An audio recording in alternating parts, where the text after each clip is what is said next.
That's what I see like winning treatments continuously is they don't write all these words. I think we have this idea that the more we write, the more we care about it, or the more work we put in. It comes back to that Mark Twain quote of, the more time I have, the less I'd write. And so being really, really clear with your ideas, those are the really good directors that I've seen, is able to boil something down to 2 sentences. Put the phone down, and the girl I was on a date with was like, "Who's that?" And I'm like, "Oh, I get these all the time. They want me to direct Will Ferrell." Work. Yeah. And she's now my girlfriend. So it's like total full circle. When we were on set, I threw Will that line, like, "This is going to knock the socks off the Miami goat." He looks at me and then he looks back at the jersey and he goes, "This is going to make Messi shit his pants." This is going to make Messi shit his pants. The biggest thing I've learned about being a creative is closed mouths don't get fed. Piping up for the things that I wanted to do while simultaneously doing everything that was given to me right and correctly. You never want to give people a reason to tell you no. My dad always told me, the biggest opportunities in your life you're not going to be in the room for. And you need people, whether those are executive producers or other creatives, in there vouching for you. The biggest learning I had while on set was for a small project for map cycling. And I pointed a camera at one of the bikers and I said, "Look stoic." One of the founders yelled at me and he said, "That's a terrible direction point." Well, what are you supposed to say? And he goes, "Give them a world, give them a scenario." And so I think that was my biggest takeaway, is building a world for your actors. It's as if this is going on.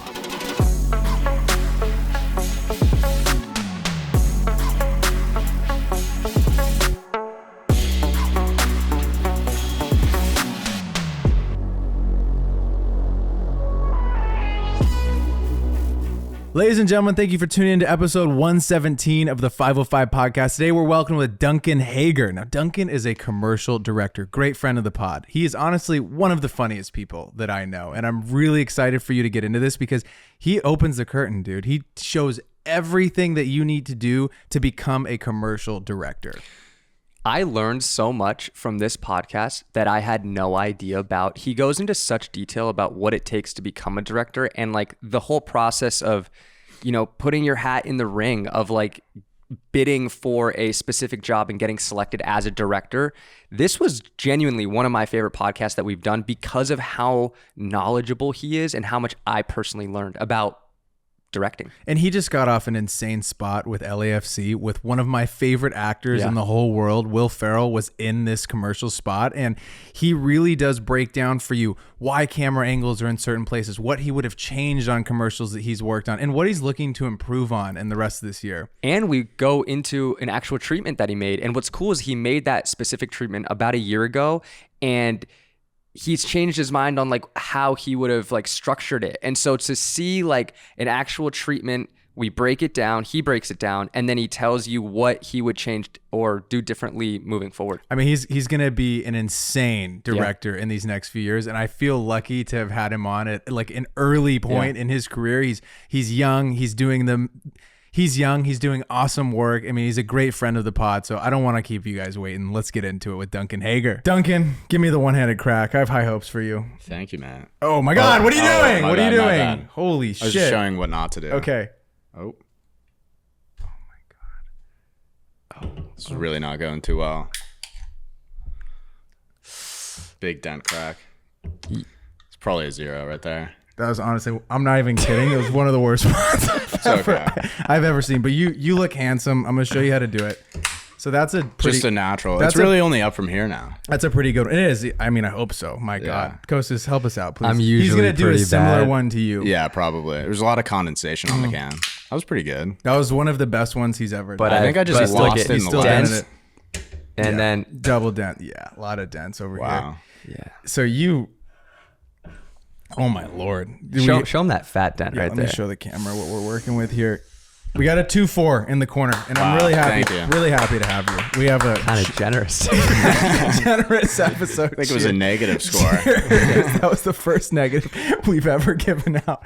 I mean, you gave us a demonstration though of what not to do. And that's what I thought you wanted me to do. I think that's important though for people moving forward. Like I'll show them that part. I'll be like, don't do what he did. Yeah, it was more of an instructional video I was trying to give. No, completely. Like when you're at Disneyland or whatever, Universal Studios, and they show you like, don't do this. Like keep your hands and feet inside the vehicle. Like don't do that for the one-handed crack. It was kind of a before and after kind of thing. Yeah, I'm glad. I think they needed to see that. In February, you got to work on a really cool spot with LAFC and one of my favorite actors of all time, Will Ferrell. Take me back to when you got the call from Stadium, which is the production company that you work at, and they're like, hey, maybe we're gonna bring you up to the bigs, man. Like you're gonna direct this spot. Did Will call you up personally? Did he give you the call? Will did not personally call me. That would have been cool. Like, oh, what's up, Willie? No, I had to set the scene. I was on a third date with a girl, and we're out getting drinks, and it was about like 8 or 9 o'clock at night on a Friday. And our executive producer at Stadium had called me, and I just saw his name pop up and thought, this is either going to be really good or really bad. And I picked up the call, and he said, do you want to direct Will Ferrell? And I said, yeah. And I said, when does it shoot? And he goes, in 72 hours. So my heart stopped a little bit, right? Most commercial stuff, you get like 3 weeks of prep time, and like 3 days isn't very much, but I was like, let's figure it out and do it. And then put the phone down, and the girl I was on a date with was like, who's that? And I'm like, oh, I get these all the time. They want me to direct Will Ferrell. Work. Yeah. It's ridiculous and time. she's now my girlfriend. So it's like total full circle. Yeah. Let's go. But woke up the next morning and immediately just started hopping on calls. This was direct to client. So started working with the great creative director at LAFC, kind of put together a concept for it, walked him through that, got on calls with our producers, kind of understanding budget and what we were able to achieve, understanding our amount of shooting time with Will. He was very gracious with his time, but we only had a handful of hours.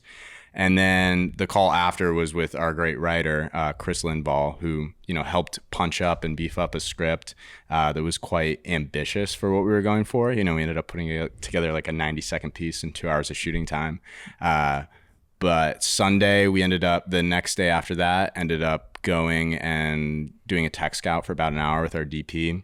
What is a tech scout for people who don't know? Yeah. Tech Scout is kind of just walking through a lot of their setups. I think for a bunch of different directors, it's a multitude of different things. I like doing a little bit of previs stuff. So kind of just mapping out what our shot list is. I usually go in with a shot list and then trying to frame up shots, understanding like what our gaffing setups are going to be.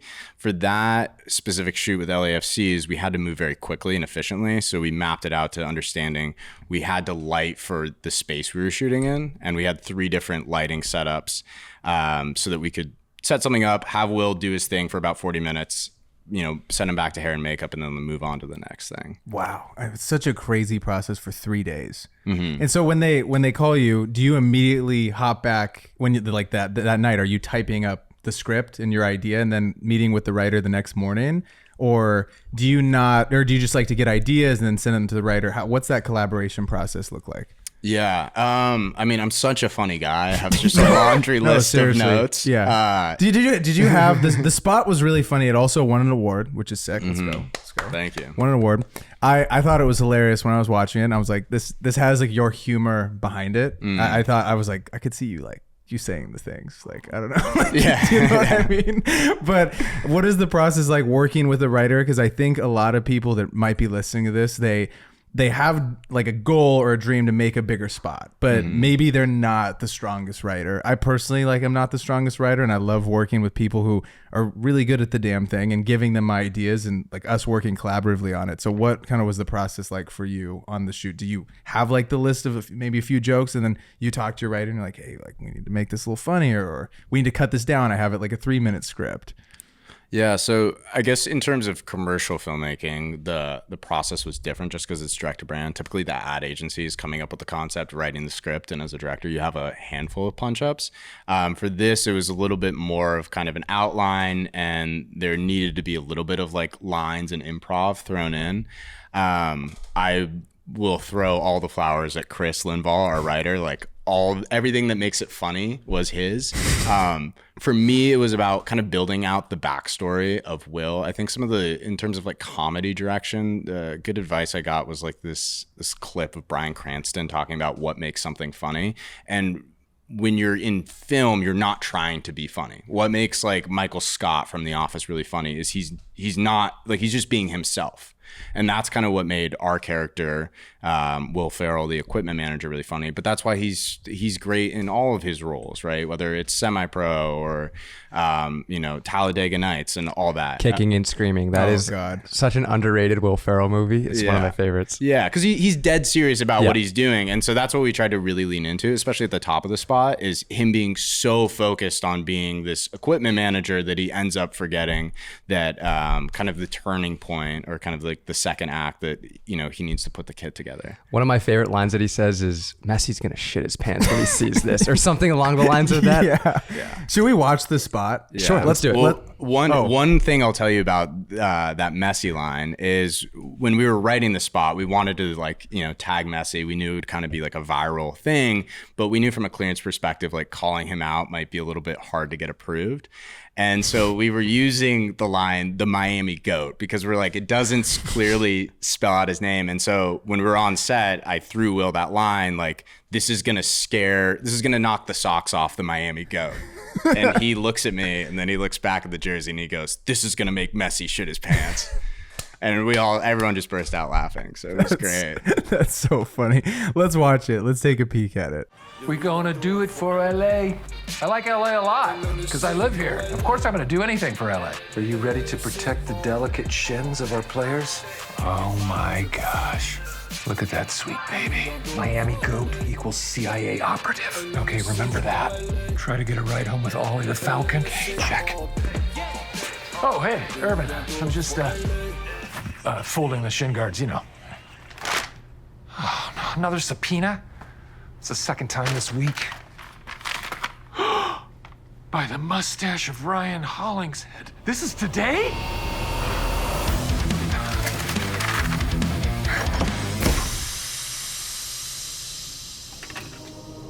Black, the grit of the city. Battle hardened. Gold are the nuggets panned from the San Fernando Valley, circa 1849. Featherweight, tatau, machine washable, 3252. Vamos!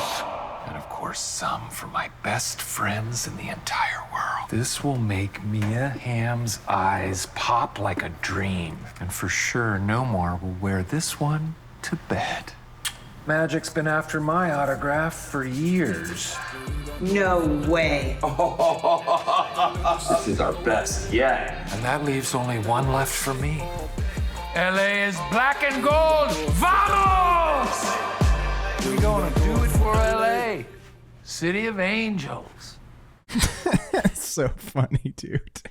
Okay, what was the lighting setup like that you guys had brought in for the commercial? Because I saw in your BTS video you had like an Amaran F22C, right? That was the blue light.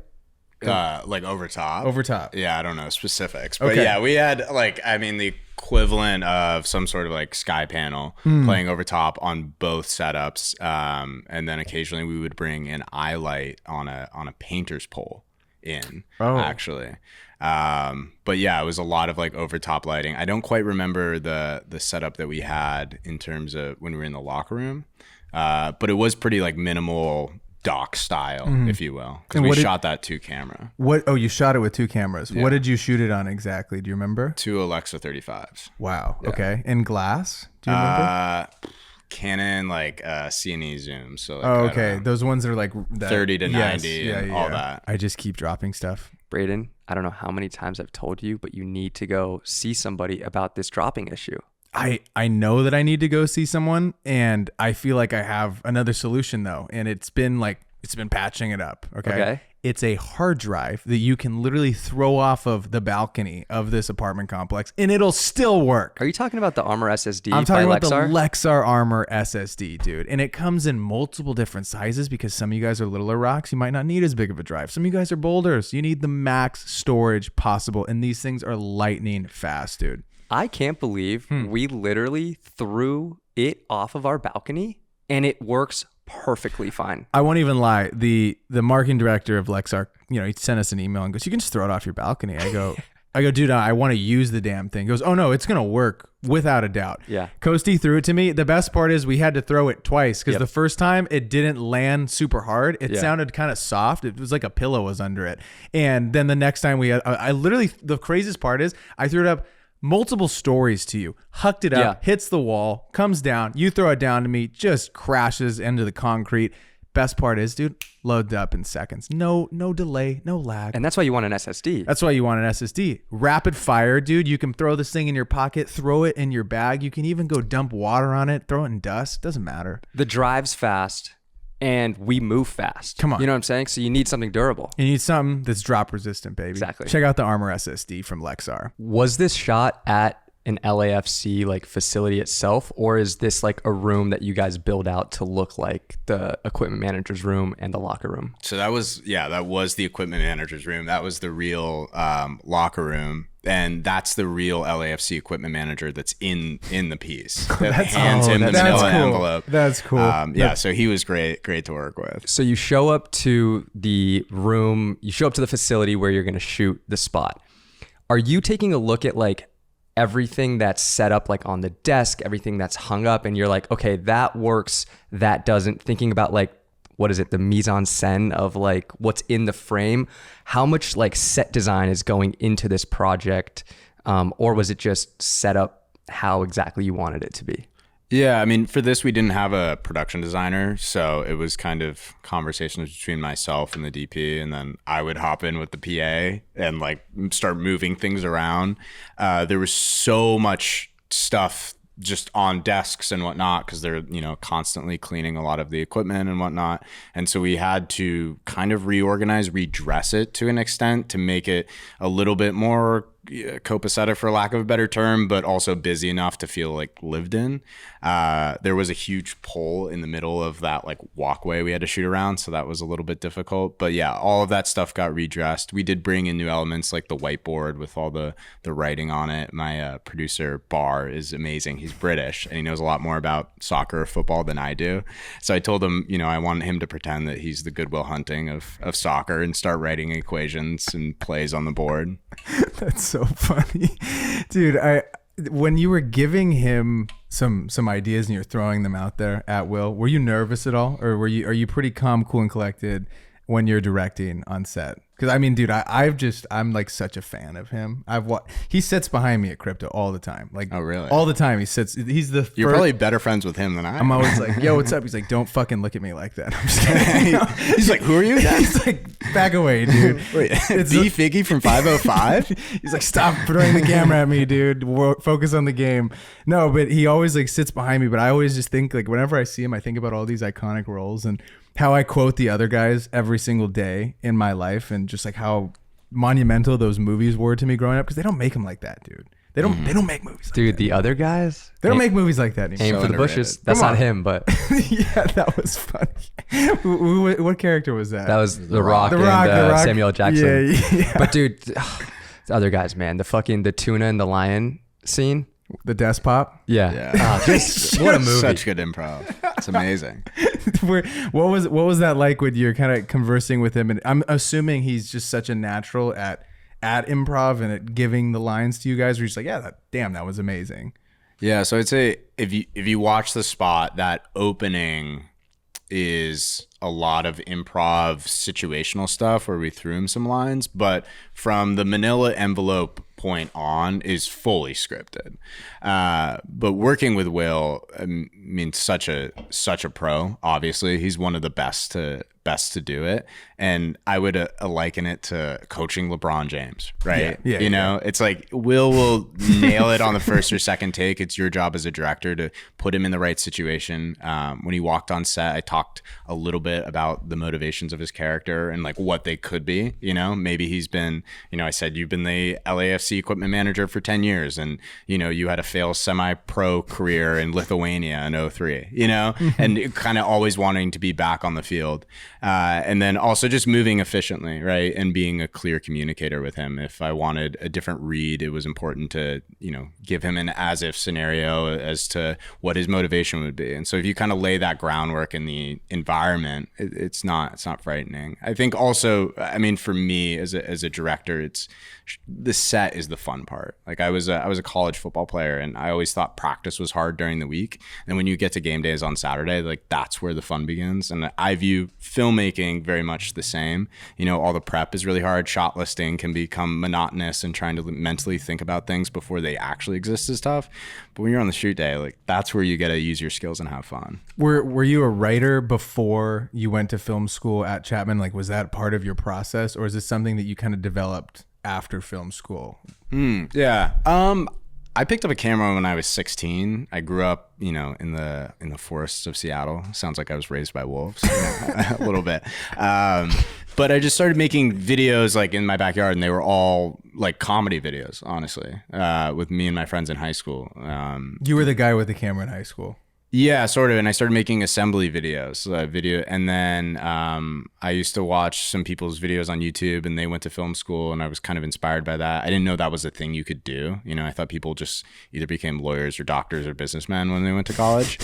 And then I was fortunate. I applied to 6 business schools, 6 film schools. I was fortunate to get into Chapman University, and specifically in documentary filmmaking. And then at that time, when I was 17, 18 years old, I was a terrible writer. I still don't think I think there's a lot of people that are much more talented at writing than I am, but it's just a skill that you work at, right? Whether it's, you know, podcasting or filmmaking or writing, like if you do it every day, you're going to get a little bit better. I also feel though that like when you get to the level of the stuff that you're doing, you can bring on other people who do what you need them to do at like the highest level, so that you can just focus on directing, but like you can find a writer who can make a badass script, and then it makes your job so much easier. Completely. I started a lot of my career in college. I was working at an NFL sports agency, and I was that one-man band. You know, that I think so many of us in this 21st century come up where you got an A7 in your hands and you got to direct and produce and edit and color and come up with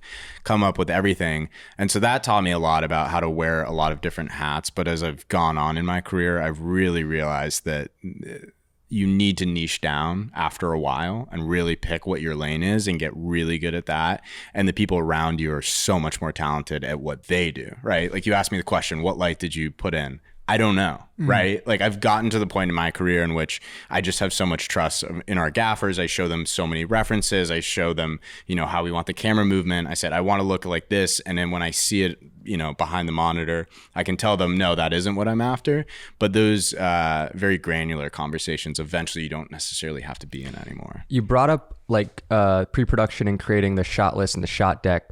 What are you using to pull inspo from of being like, I want this spot to look and feel like this? Are you using specific websites to pull references from? Yeah. So I'm going to put you guys on Frame Set. I would say hands down, cool, bar none, is the best for commercials specifically, right? Like I've used Shot Deck before. They're really great. The UI, the UX is, I think, the best. But a lot of the focus for that is on narrative feature-length films. And if you actually look at where commercials land post-COVID, especially, they're a lot brighter. The cinematography is different. Sometimes they're wider depending on the style. And they also have GIFs. So, I'll log into FrameSet before I log into any other reference library, and it's really easy for me to then go and find spots for inspiration, right? Let's say I'm making a football spot or a basketball spot. I could just type that into FrameSet, find some cool images, and then immediately find the Vimeo link and then go add that to my library. Another good library that you have to get a little bit more antiquated with and would have to like pull your GIFs and stills through Premiere is Source Creative, which is kind of like a Bible or for all the spots ever made. Really? Yeah, it not every single one, but you can type in golf and you're gonna see every title lists, all of them. Yeah, over the past like 10 years or so, and a lot of production companies and people are prompted to be on it because it's connected with Shots, which is like a publication and where you can get recognition for good work. So that's another one I use to like find other spots. Now, do you work with a graphic designer at all? Do you guys have a person in-house that you'll go to and say, hey, I'm looking for a little bit of help making this page better? Or do you feel like as a director now in your career, you also are playing like this role of designer to like get your work like not bought by the agencies, or like, you're bidding on these different projects? Do you work with a designer? Do you have someone that you guys consult with in-house? Yeah, I would say the model of most production companies, including the one that I work at, which is called Stadium, is you're outsourcing basically all the work, you know, like your producers, your CEOs, you know, some of your creatives might be in-house. But typically the model is to have a pretty like lean overhead. All the treatment layout, the treatment visual research, even the copywriting for the directors is all outsourced. And so there's like a multitude of people that we have relationships with that will be making the treatments, whether that's on InDesign, whether that's on their own platforms and all that. I came up making treatments for directors, and so I always have that skill. Like, worst comes to worst, if you hit me up tomorrow and say like, Duncan, I need a treatment in 24 hours, I have the wherewithal to pull my own VR, do my own layout, do my own copywriting. But when you get to a certain level, when the budgets are at a certain level, production companies will basically invest into the pitch itself. I do want to get into some of the treatments that you've made because they're awesome, and we haven't done that on the podcast before. But before we get into that, how did you start working with Stadium?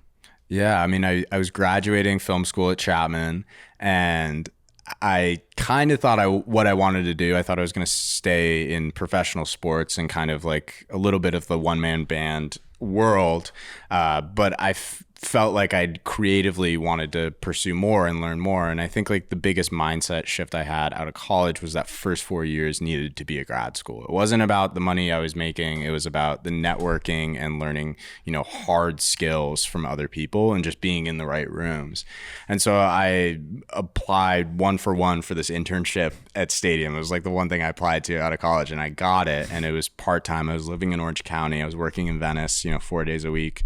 And I was just sweeping floors, getting coffees. And like a month in, I thought to myself, I have a little bit more value add. So I emailed the founder of the company and I said, let me edit your director's cut. And I didn't hear anything for 3 days. And I was a little nervous. And then 3 days later, I got a reply, and it was just a link to footage and basically an email header that along the lines of like, don't mess this up. So I cut it together and then, you know, showed the founder, and, you know, he watched it and said, "Oh yeah, pretty good," you know. And then I was kind of in. And then I knew InDesign because I was an advertising minor in college, and so I started doing a lot of editing, and I started doing a lot of treatment design, getting to see how directors really went about their pitching process, which was super helpful, and carved out my own lane so that, you know, at the end of my internship, I became a full-time employee. And then through that, I started getting opportunities. I think the biggest thing I've learned about being a creative is closed mouths don't get fed,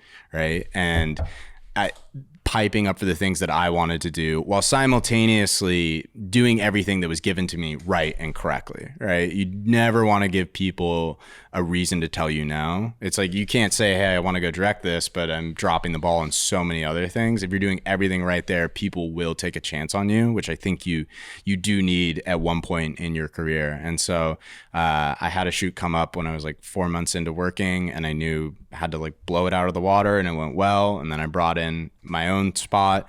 And then from there, when smaller opportunities popped up, I was the one that they thought of. And I think that's the biggest thing, is a lot of opportunities have to do with timing and being around the right people. And my dad always told me, you know, the biggest opportunities in your life, you're not going to be in the room for. And you need people, whether those are executive producers or other creatives, in there vouching for you. And I've been fortunate to build those relationships with the right people. I mean, you can see it too in the stuff that you're making. Like you put in the work for it, and like it's beautiful to see you like succeeding and making these really cool spots. Because I mean, I'd love to see like what a treatment looks like. Because I think many people are trying to maybe bid on projects, or they get an opportunity from an agency and they get an email and their work's good, but they're like, I have no idea how to make a treatment, and they're just showing up and making this awesome work, which is great. But I think that understanding this deeper level of process is what makes your commercial spots so good, and the things that you're going to continue to work on really good, because it's not just like you're showing up with a camera. And I think when you get out of that mindset and you learn how much work you are actually putting in as the director beforehand, and talking with your DP and talking with the rest of your crew to bring this vision that's in your head out into, you know, on the big screen. Like, I think let's check out a few of these treatments you made. The one I want to check out is a tandem diabetes commercial that you did with Chad Muma, who is in the NFL, right? And now for this, we open up here on this home screen. So we found a GIF, right? We got a GIF that we found. Where'd you find this GIF from? This is actually from a spot Danny Gewirtz did. No way. Yeah. Shout out Danny. Way back in the day. So one of the things we talked about frame set, we talked about source creative, shot deck. One thing I always do is I'm obsessive about the work and specifically commercials. So I have a database within Vimeo that's just my watch later. Every time I watch a good spot, I'll log it. If I see a frame posted by a DP on Instagram, I'll go and find the spot on Vimeo and I'll log it. And so I'm able to initially pull upon this kind of treasure trove of Vimeo spots for inspiration. Wow. So that was kind of like how I pulled on this. People don't know about Vimeo, dude. Vimeo's got the big dogs are on Vimeo. People sleep on Vimeo. So you see this spot by Danny Gewirtz. This was like 4 years ago or something. Yeah. You then download it, pull it into Premiere, and pull this specific clip and turn it into a GIF. Yeah. And then make the treatment. And what are you making the treatment on? This is in Adobe InDesign. Gotcha. I think this is a great starting point. If you have no experience with it, right, you could do Keynote, or I've seen some in Google Slides, right? There's a lot less control in terms of design. I think InDesign is the best starting block, and then it gets a little bit more complicated from there. Okay, let's check out our second page. Now, before we dive into this one though, what are the biggest things off the top of your head that should be in a treatment? Like if you saw a rookie's treatment, you'd be like, dude, you're missing this, this, and this. What should be in the treatment? Yeah. I mean, everyone has very much a different philosophy, and it's actually quite cool to see how certain directors approach everything. I mean, obviously kind of an intro, understanding, and for reference, this is an old treatment that I don't like actually that much anymore. Okay. But we can rip it. You could honestly. No. It's perfect to show, but I'm saying in terms of, I feel like I've grown so much in the past year and improved that treatment making. I think one of the things I've taken away is being succinct is really important. That's what I see winning treatments continuously is they don't write all these words. I think we have this idea that the more we write, the more we care about it, or the more work we put in. It comes back to that Mark Twain quote of, the more time I have, the less I'd write. And so being really, really clear with your ideas, those are the really good directors that I've seen, is able to boil something down to 2 sentences. But yeah, if you want to hit everything, it's, having a good intro that breaks down the core idea of what the spot is after, what's the problem that it's solving. The script page, that's really when an agency storyboard comes in is kind of breaking down what your approach is going to be, what exactly the spot's going to look like. I've seen that done many different ways. Some people will be 0 to 5 seconds, it looks like this. Sometimes it's just shot for shot. Sometimes it's really specific. We cut to a medium shot, then we cut to a close up to see this reaction. Sometimes it's a little bit more, macro and all that. Speaking to tone and look and feel is really important.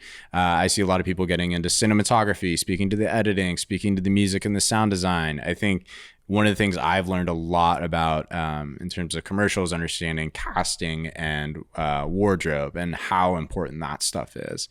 I think casting can really make or break so many commercial spots. And the ones I like are the ones that don't feel artificial. They feel like some lived in world. Yeah, just hitting every single facet of what the commercial kind of entails. And you usually have a kickoff call with either the brand or the agency to run you through those. And it's important to understand what they really care about. This page specifically is what? So yeah, this was kind of an expansion upon that intro. And so this was a really interesting project because I had a relationship with the athlete and his agent, and he had a deal with this company, and so we kind of went to the company and pitched them on doing an added commercial piece. Oh, cool. So this was kind of pull you up by the bootstraps, probably my second commercial ever, and it was so much fun to put together and really having an idea, and it took us a year to bring it all the way full circle with getting the brand aligned with it, athlete availability, and actually going out and shooting it. But in that page, I spoke a little bit to, how my why, right? Why I really cared about, making this spot, which was great because on our, kickoff call, they asked me why do you really want to make this? Which typically you don't always get into, but I think for some of those, relationships, it's important. So now we go into the approach. So you're talking here about kind of your ideas behind the project, right? Yeah, I mean, sometimes it can be more granular is probably the wrong word, but practical, right? In the sense of like, we're going out with a docu crew, or, you know, we're going to shoot this on a set, or we're going to, you know, shoot it on a house. Kind of just speaking to what production will look like for people. Quick question before we keep moving.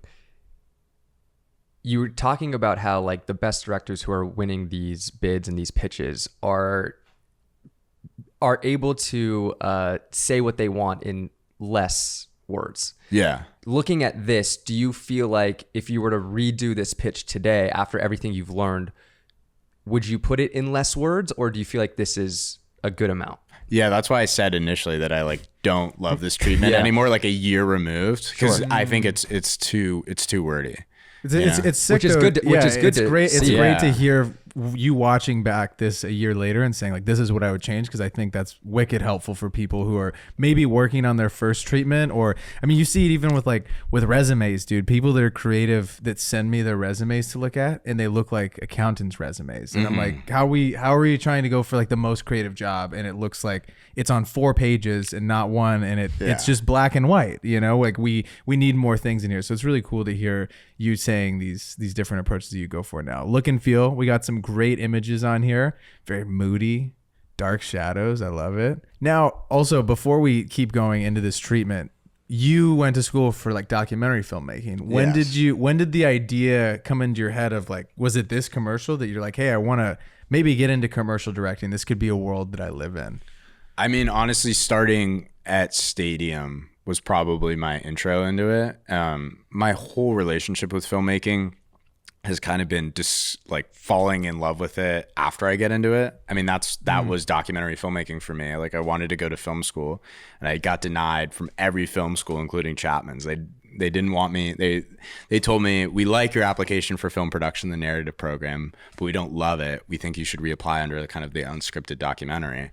And for me, it was just trying to find a foot in the door. And then after a year of doing documentary classes, I thought to myself, this is so much better than narrative, at least for me, in the way that my mind works. And same thing with commercial filmmaking. I was really fascinated about that. I had a director come and speak in my class junior year and kind of opened my eyes to the artistry behind commercials. Obviously, commercials get a bad rap. People pay higher subscriptions to skip commercials. Some of the coolest things that are being made in the film world, I think, is in commercial filmmaking. And so I wanted to just learn about it a lot more. And I felt like there was at least some sense of stability within it, right? And you get cool opportunities to meet cool people. It kind of felt like an extension of documentary to that extent. And after 3 months working at Stadium, I just completely fell in love with it. Wow. And realized, okay, this is what I want to focus on, at least for the interim. So we go into the script. Now, you're very detailed in the script. We got images on the right. How much of this did you end up sticking towards once the actual spot happened? Yeah, quite a bit. I think like beat for beat, some things changed. You know, just expanding or condensing certain things. One of the things about this treatment, and this is actually how I write for documentary, I was taught to script your documentaries, not in the sense that you would think that it's not staged. Yes. But I will write in sound bites that I want my character to say, or something along those lines. So it kind of helps me reverse engineer like how I would ask questions. Like if we go back to, let's go back to like Act 1. So you ask the question, his parents talk about, you know, when did he get into football, right? He talks about like always had a football in his hand since he was 2 years old. So the question I would ask is, when did you first get introduced to football, right? I also think asking certain interview questions, like getting really granular, you know, this is about, you know, Chad's diagnosis with diabetes. And I really asked him to take me to those personal anecdotes. And then he was like, I was drinking a ton of water. Yeah. Okay. Yeah. And so I think really painting the picture, what did it look like? What did it smell like? Writing out at least a sentence or two about what you want your characters to say, and then what you want to see on screen. You know, for this, we're dealing with like a little bit of archival footage. But for the most part, we're kind of recreating certain things. So just understanding, hey, I need enough coverage to really build out this scene. When it comes to interviews and docu-style work, I feel like getting those sound bites are so important. Do you have any tips for conducting interviews to get those sound bites that you are looking for? Yeah, I mean, I think it comes down to relationships, like before anything. If someone's not comfortable with you, then they're not going to give good interview answers. So if I'm spending a lot of days on a documentary, I start with a meal with them. No cameras are rolling. We spend a lot of time together. Let's do kind of the easiest scenes first, get a feel for it. Maybe a couple days into the production, then you really go for like the hard hitting interview questions and really get them warmed up to you and kind of forget about the camera. I think for something like this, where we only have one day, it's a commercial. It's just trying to do I think it's like the hamburger method. So you shoot a bunch of scenes, then you do the interview in the middle, and for this, I think we did it like off the back of lunch, and then you shoot like kind of like the final scenes in there. So they get warmed up, right? They're not thrown into it immediately. They're feeling like a little loose, a little comfortable with the camera. And then just making them, forget about all the people in the room. One of the things I've done in the past for more emotional interviews is, throwing up a solid or, a 4x and hiding the crew behind that, or, having people like leave the room. So it's just you and your subject, if you need to. Sometimes you don't really, but I think making it feel like you're just having a natural conversation. That's what I mean. If there's 40 people behind you, then I would be a lot more nervous talking than just the three of us. Well, I mean, there is, and that's what we tried to do today. We wanted you to just feel like calm, because it's like there's a bunch of people in the other room. Yeah, they're listening. Normally it's a live wondering what audience the of footsteps like, were. Yeah. We were just trying to keep it chill. I mean, I had the dog in here beforehand, trying to like calm you down, get you in like a good mindset, because I knew like, dude, the lights get bright in here. Yeah, the moment was still too big. I messed up the crack. I even tried to coach you through it in the beginning, but it's okay. It's okay. It happens. Let's keep moving through this. So we got a location, and another thing that I really liked about this spot is you talked about it earlier though with the archival footage. And it feels so seamless in the beginning. Like you have those shots of him as a kid with like the football. And I think it's nice to add that into this project. I think it adds a lot of depth to it. So tell me about this location where you ended up shooting at. Yeah, so this isn't actually what where we ended up shooting this spot, but this was our initial poll of, where I envisioned it playing.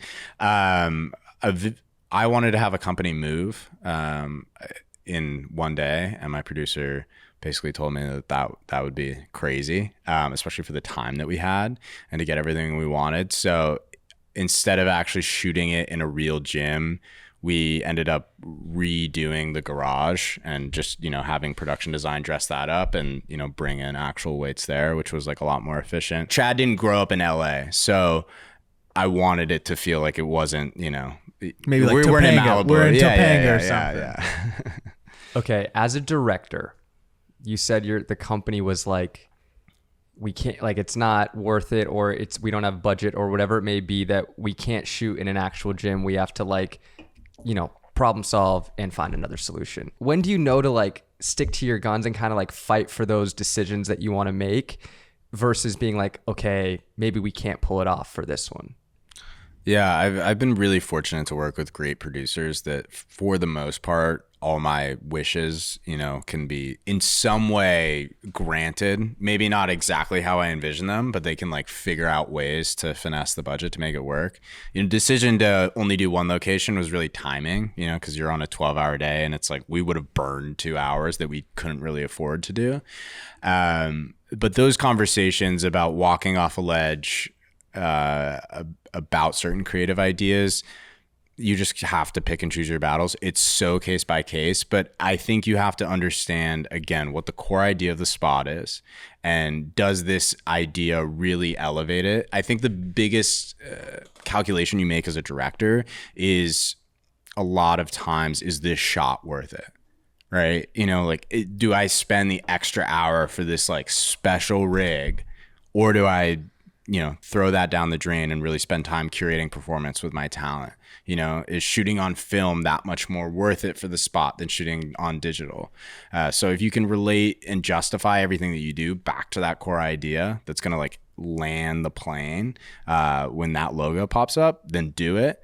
But you just have to decide. And I've been fortunate to be surrounded by such great EPs and line producers that can have those candid conversations with me. You know, okay, this isn't going to work. What's the creative problem solve? Everyone talks about that's why Martin Scorsese is so good. They'll have a problem and he like closes his eyes and in 15 seconds can solve it. Yeah, Jonah Hill, he was asked what makes Martin Scorsese such a great director, and he goes, he's just able to solve problems quicker than anybody else. Yeah, Braden, we normally have a crane in here getting like a jib shot and all that stuff, and Braden said like for this one it wasn't necessary. Yeah, I get that the budget wasn't as high for me. No, I get that. Do you find, because you've been on a lot of sets, you've been working at this for quite a long time, right?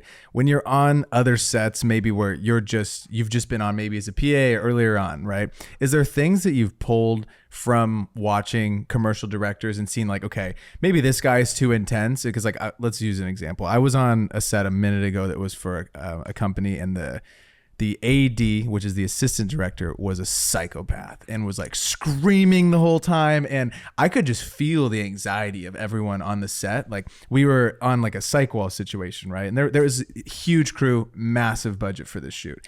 And everyone was being screamed at constantly. And I could feel like when I would get off of the set and go towards the side, like the conversations that other people in the crew were having, like, we got to get this going, like, holy shit, like they're all sweating and panicking, and they were like 2 hours behind. So they were behind like the entire day. And I get why they were yelling. No, they were yelling. Yeah, they were like, we don't want to be here till fucking 2 a.m. I'm like, holy shit. All right, I'm gonna get my BTS on the side. Like, is there been things though, and I've been on other sets with directors who are very welcoming and they've been on time, so there's not as much stress on the crew. Is there things that you pulled from other sets you're like, I really want to take this into my directing approach, or maybe this isn't something that I want to be a part of because I see how it affects the rest of the crew? And like, God knows no one wants to be behind. Like, obviously we don't want to be behind, but sometimes you do get behind. But I feel like your attitude towards everyone allows people to pull out better work. And like specifically on this one set that I was on, I could feel like we weren't getting the best stuff because everyone's super stressed out. And like, while this person was yelling and like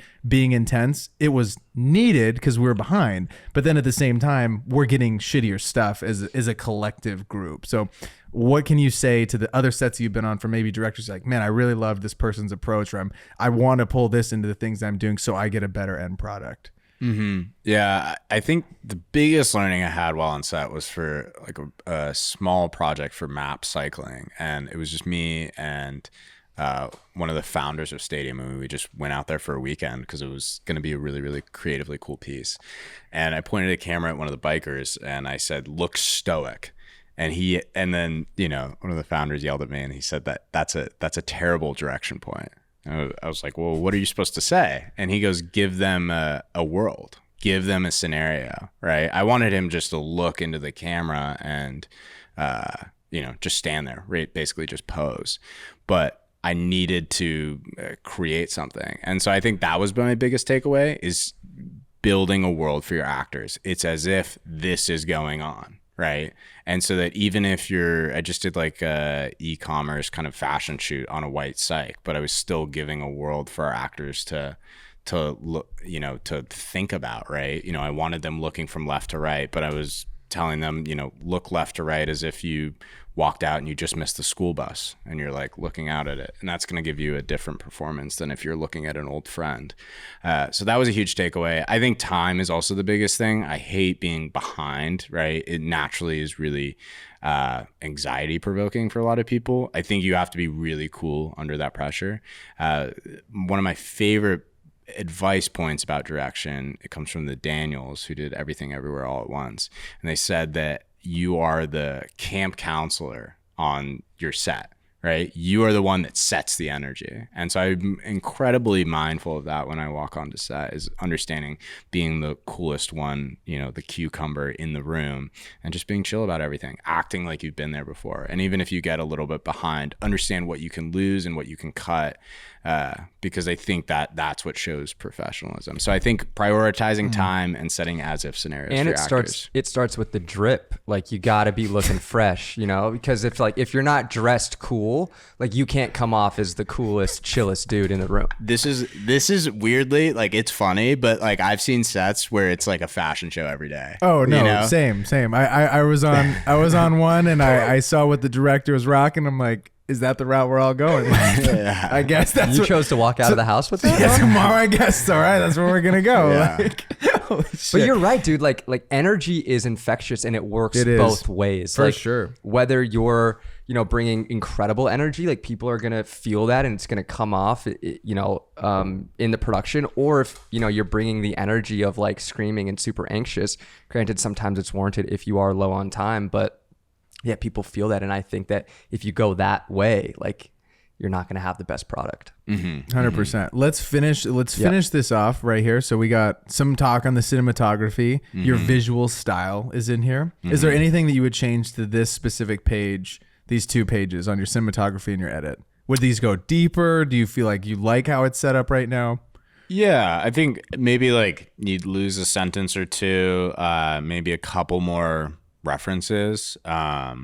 Maybe I would on the edit page like link out spots or link out editors or like DP examples that I'm holding and all that. Oh, that's an interesting point, is having hyperlinks to certain things that you want to see or that they can see. Yeah. So typically on certain spots, the line producer will reach out to, handful of DPs that that the director wants to work with, and you can be like, this is an option, we can work with this guy or we can work with this girl, and so on. And so I think for both DPs, editors, sometimes production designers, if like the spot calls for it, those are important to like speak to. Do you want to put that on the ground? I just wanted to hold it. Oh yeah, I don't know. I was just Whatever thinking about holding it. Now, as a director, right? We get to make a lot of commercials, right? Sometimes it might not turn out exactly what it was like in your head, and a lot of us make what's called director's treatments. How important, we make what are called director's cuts. How important is a director's cut, and what is that for someone that might make a project and they might not love the end product, but the client was super happy with it? What can they then go do? Yeah, so director's cuts are really common. Obviously people hear about it with like Zack Snyder and the Justice League and like feature films like that. Those aren't super common, but in commercials, sometimes things get pared down, right?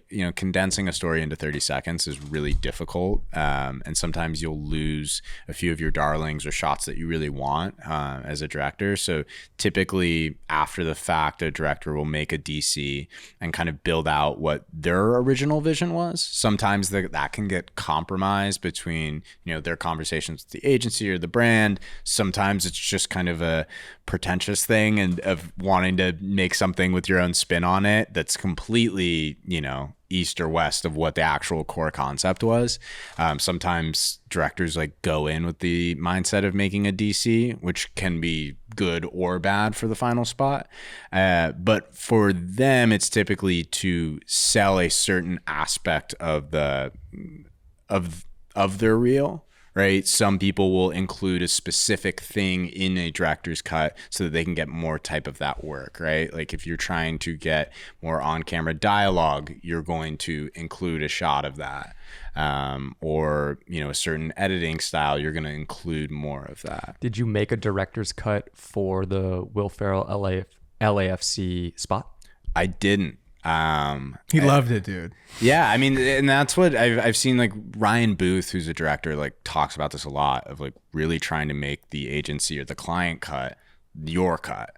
And I think if you can work with those 3 different groups, the production company, agency, and client, and all get to a place where you're all really happy with, that's really impressive, right? Because that sometimes seems a little bit rare. LAFC, I was really happy with where it ended. We had a great client that we saw eye to eye with, and I think my style matched up with what they were after, especially in the edit.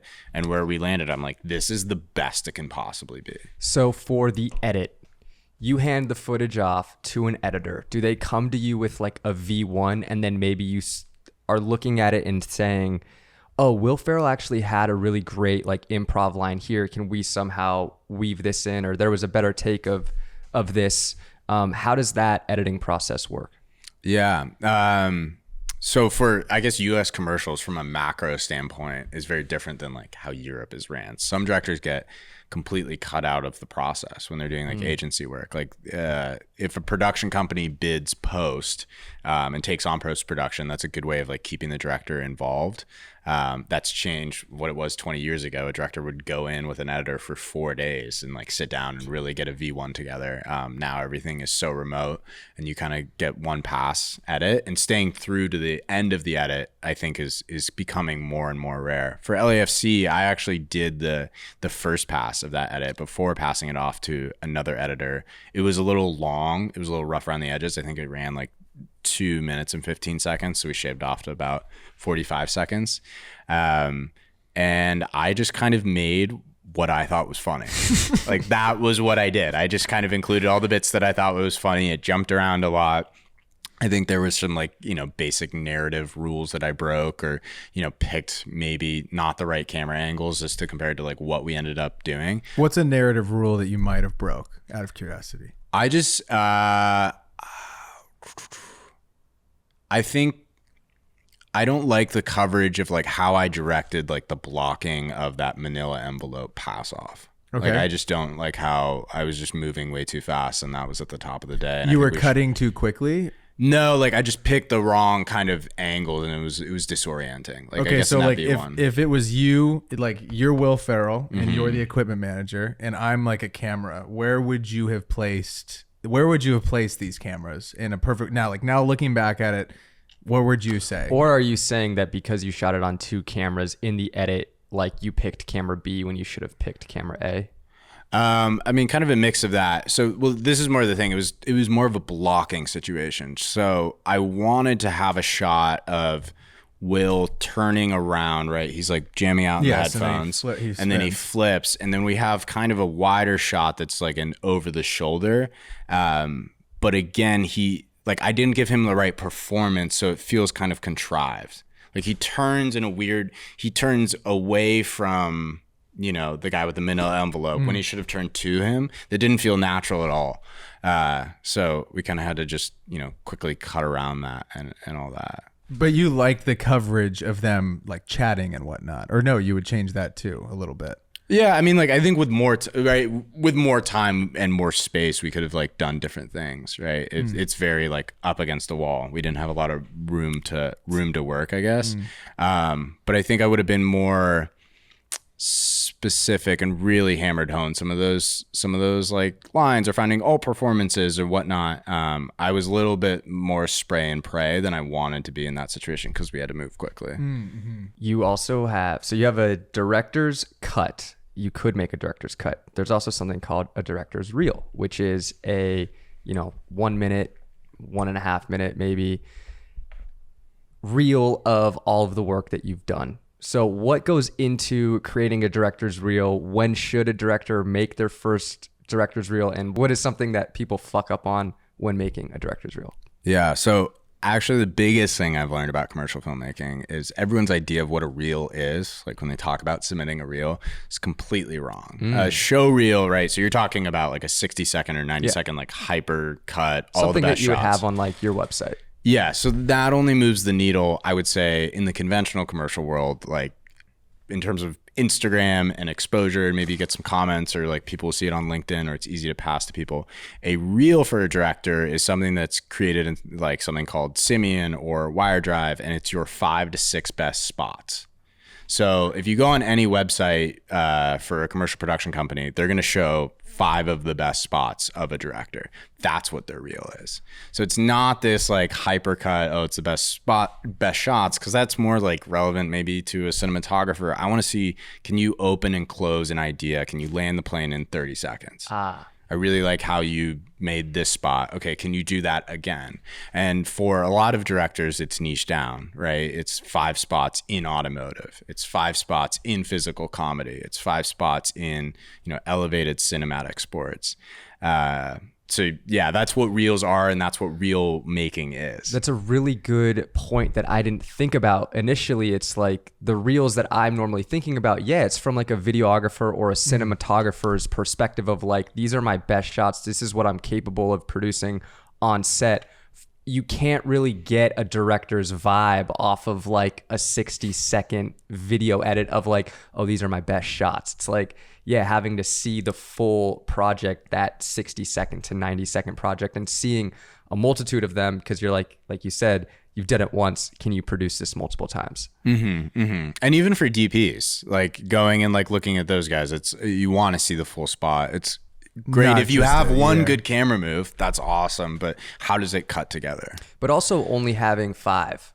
Like you don't need to put on, they don't need to see every single spot you've done. It's like, put your best things. That's very similar to what you say when you're creating like a videographer reel for sports, right? It's like trim the fat. Like you don't need to see like all the shots, pick your best and go from there. Yeah. Make it shorter and sweeter. I feel like for like a actual like show reel, if you were a cinematographer or something like that. I feel like they're way too long, dude. So people send me like 5-minute ones. I'm like, no one's watching this. No, not at all. Or they build the intro too much. It's like shots of people walking in. Start with your best shot. Get us in. If you're dude. doing, if you're Get us doing in a the show door. reel. I also think for reels specifically, right? For directors' reels, back to like Simeon or Wire Drive, like thumbnails are wildly important. I've learned that thumbnails, I mean, even on your Instagram feed, is seeing faces. People click faces more often than they click anything else.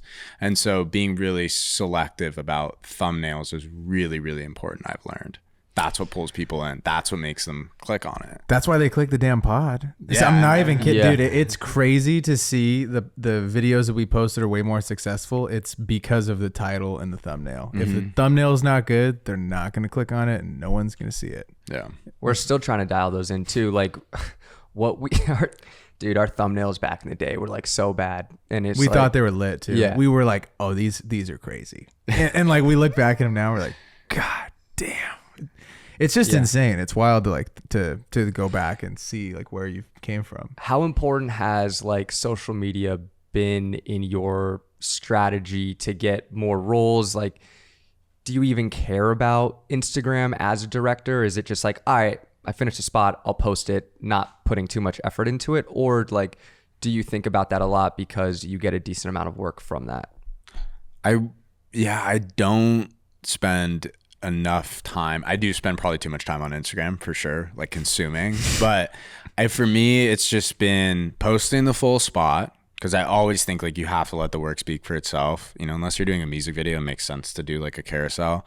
But posting the full spot, and then I'll do usually like some frames from it and some kind of like loops, so like 3-second stuff that looks cool or sounds cool, just to add to my feed. But I don't utilize social enough, and I think especially in the day and age we are in, I know a lot of directors that have found a lot of success doing that.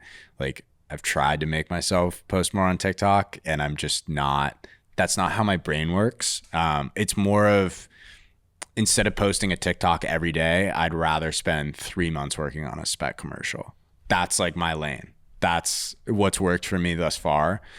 Maybe that'll eventually change, but like I have so much love and respect for you guys, obviously in everything that you do, but your ability to be so consistent on social, because I can't do that. My brain doesn't work like that. It's hard though. Like I go through phases. I've been in a little bit of a rut over the last 2 to 3 months. I feel like I started strong at the beginning of the year, and then, some stuff happened that has led me to kind of not like post so consistently. But like, I think in anything you do, consistency, like it beats talent a lot of the time. Like if you just show up every day and you get your at bats, like you will see success and you will get better. But I will also say, like, there is the constant battle of like, am I just posting every day to post every day because like I'm told that I should be consistent on social media? Like if I was to maybe not post every day, but do something like you, maybe like find the happy medium of like, instead of posting every day, maybe I'll post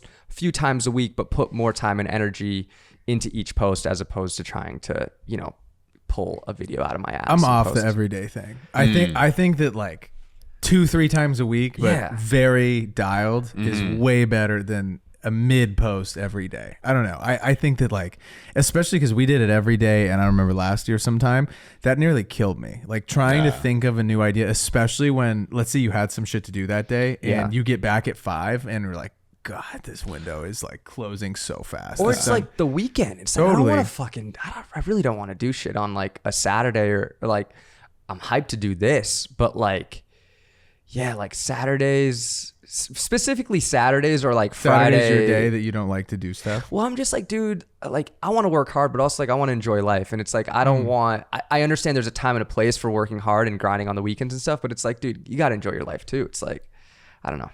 Yeah. Somebody doesn't want to work. It's just classic. No, work-life balance is good. Dude, I showed up today, man. Okay, it's a Sunday. Punch the time card. I think for me is knowing the directors and DPs, like the old guard guys that are in their like late 40s who barely post their work. They never post, and they are like working every day. Like, you know, and that's so impressive to me. I'm like, okay, you really don't have to share if it's good enough. Yes, you know? the people will find you. Totally. It's so interesting. Do you still feel like 50,000 people is a lot of people to like walk out? To like, if you were like to walk, if you were to walk out and you were to see 50,000 people, like, do you think that's a lot of people? Yeah, I don't know who's in the other room right now, but Jared Leto's in the other room. Oh, really? my old friend. So we meet again, dude. There's this post that Duncan has on Instagram where what was the spot for, or what was the? Oh, I didn't even get that reference. That's funny. Unreal. Yeah. Way over my head. Right here. Yeah, that was one of my as if scenarios. I was directing Jared Leto, and I said, it's hilarious because he's such a good sport too. And I said, you know, look at the camera like you just walked out and there's 50,000 people in the crowd, which I think is a fair amount of people. That's like an NFL. Yeah. Bigger than the Lakers stadium. Yeah. Thank you. Like double. Thank you. It's literally almost double.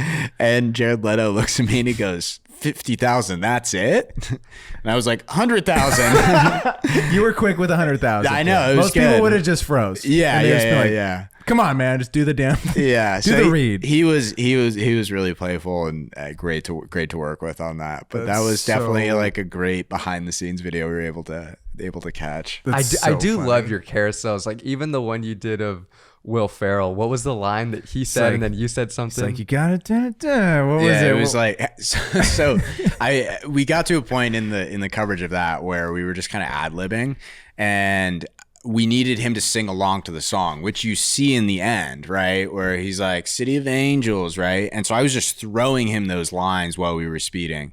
And in my head, I was like, this is going to be really funny if I have him sing in the song. Sing in the song. Because it's my favorite song. Yes. And then it just didn't land at all in the edit. But I was like, that's a funny iPhone video, so I posted it. Yeah. I love that. Dude, that's so funny. You also, though, you know how to DP. You talked about editing. Yeah. What do you think are the skills that someone needs? Like if they're in school right now, or maybe they like didn't go to school, what do you feel like are hard skills that people should learn if they want to go on this route of even like, I even think being a DP or being a director, like you shouldn't just know how to direct. I think it's very helpful to at least understand of like, hey, I want this light here because it's going to cast a certain shadow and do this to my subject. Like, what do you feel like are the hard skills that people need to learn right now to go into this career path if they want to be a director? And also, like, is the path to becoming a director, is there a path where you just direct from the start? I feel like it's probably more common to like start as an editor, DP, and then like work your way up to a director. Or is there a route where you can just from the get start directing? Yeah, hindsight 2020, everyone's route through the industry makes sense. I would say directing above all is the least, like, there's no rungs on the ladder, you know? There's no, hey, do this, then do this. I think directing, when you're on set and you look around, like the prep is really hard, but when you're on set, you're just talking with talent, right? And, you know, dealing with agency and client.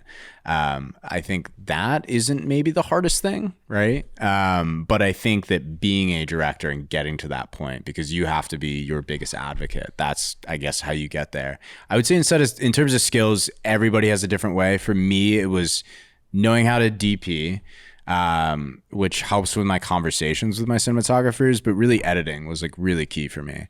And I think you've talked about this, like pulling down commercials that I really like and going frame by frame and pulling inspo from them and understanding them, cutting other directors, understanding how their minds think, what works and what doesn't. And I also think like editing, if you got to have a side hustle, it's like quick and easy, turn and burn, as you're kind of like coming up, and it allows you to meet other directors and like speak with them. I know a lot of photographer directors, so a lot of people that started in the stills world, and then they would get a gig and there would be a small motion component and they would make a really cool 15 or 30 that maybe is their own kind of director's cut that they would shoot on the side when they have extra time.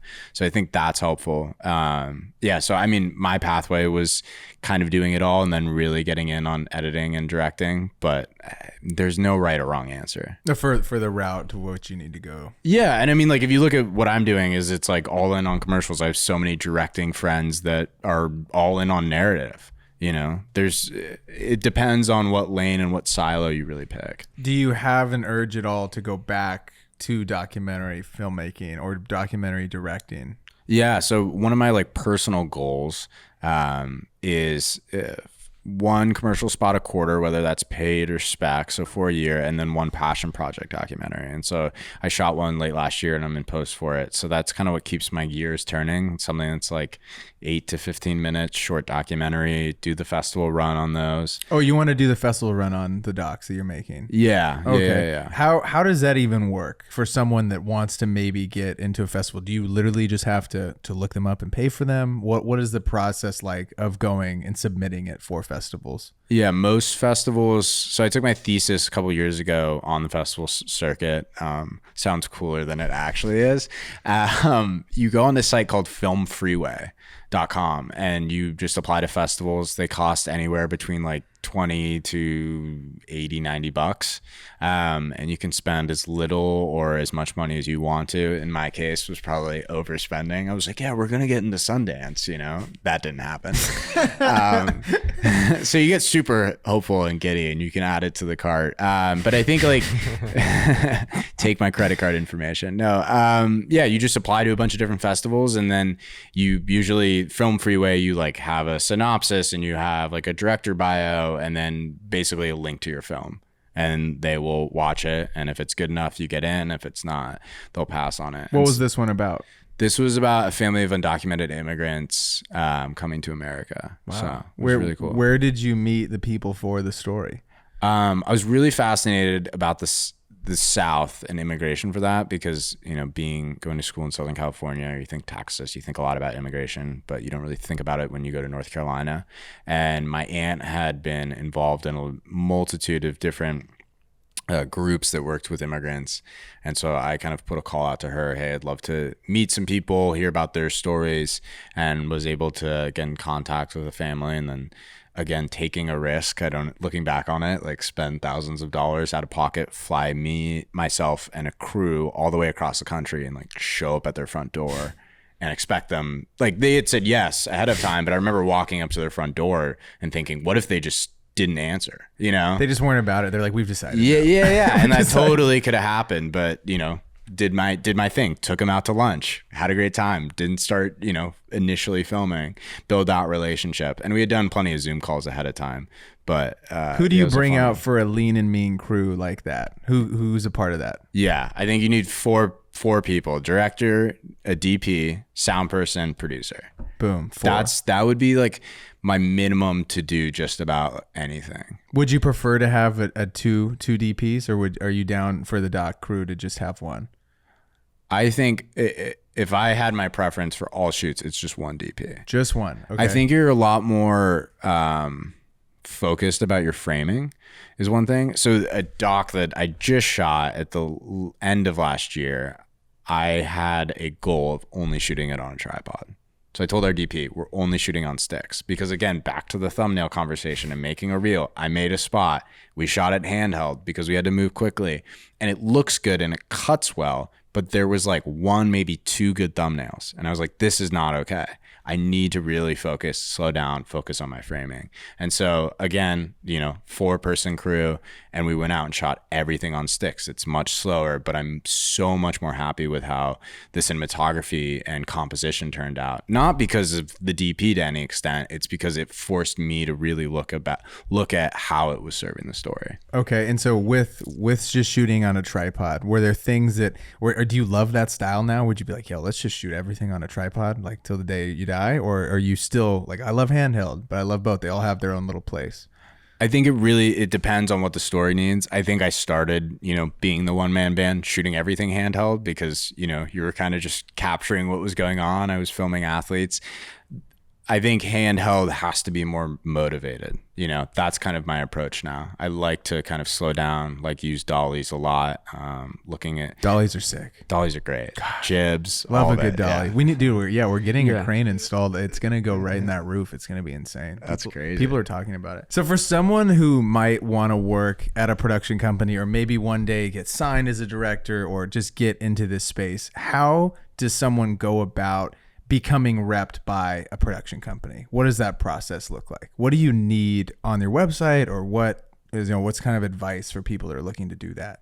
Yeah, I mean, I myself am not signed anywhere, so I haven't fully cracked the code, but from people that I see that have popped off, for lack of a better term, have either two things. They either have this slow build of consistent work that just gets better and better. They keep making specs that leads to paid opportunities, and they get bigger budgets that allow them to do more. Or they have one really, really, really good spot that wins a bunch of awards, gets them nominated all over the world, and then that brings the eyes of a lot of different production companies. So that's kind of the two ways. The one thing I have learned, though, is you think that there's you get signed, there's a pot of gold at the end of the rainbow. It's not like that. You can get signed, and it's not like your career is instantly taken off. For some people, yeah, they immediately start working. They have the right story, they have the right reps around them, and they can kind of pop off. But you haven't made it to any extent. It usually takes a couple years to really build up a director in the real once they get signed. How can a director go about winning work? How does that work? Yeah, so for, I guess, the old guard, right, TVC, how big Super Bowl commercials are made, there's like 5 lanes that everything has to pass through. So just as an example, let's say I'm Nike, I have a new shoe coming out, I hit up the ad agency, let's say it's Wieden and Kennedy. Wieden and Kennedy. Yep. And they do their research, they devise the plan, and a component of that campaign is a television commercial.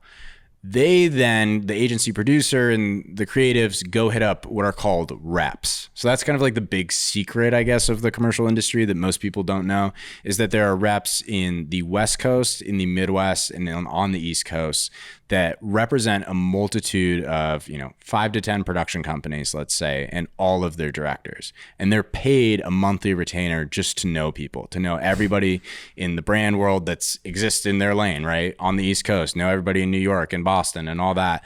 And they are constantly being sent the storyboards, the creative that's already finalized by the ad agency. And they're kind of the connector of dots. They're like, this director is perfect for this spot. So again, using the analogy that, Wieden and Kennedy sending out boards for a new Nike shoe commercial, they hit up the rep. The rep's going to hit up a multitude of the production companies they rep. Let's say there's 3 of them, and then they go and find what directors on that roster fit that creative. So the rep is repping the production company, not the individual directors or DPs. Yes.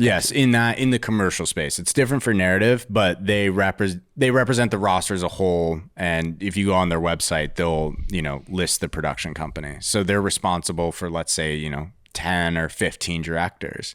So they'll send the boards, have a conversation with the executive producers. They then decide who they're going to put up for the spot, and usually pick anywhere between 2 to 3 different directors to then send back.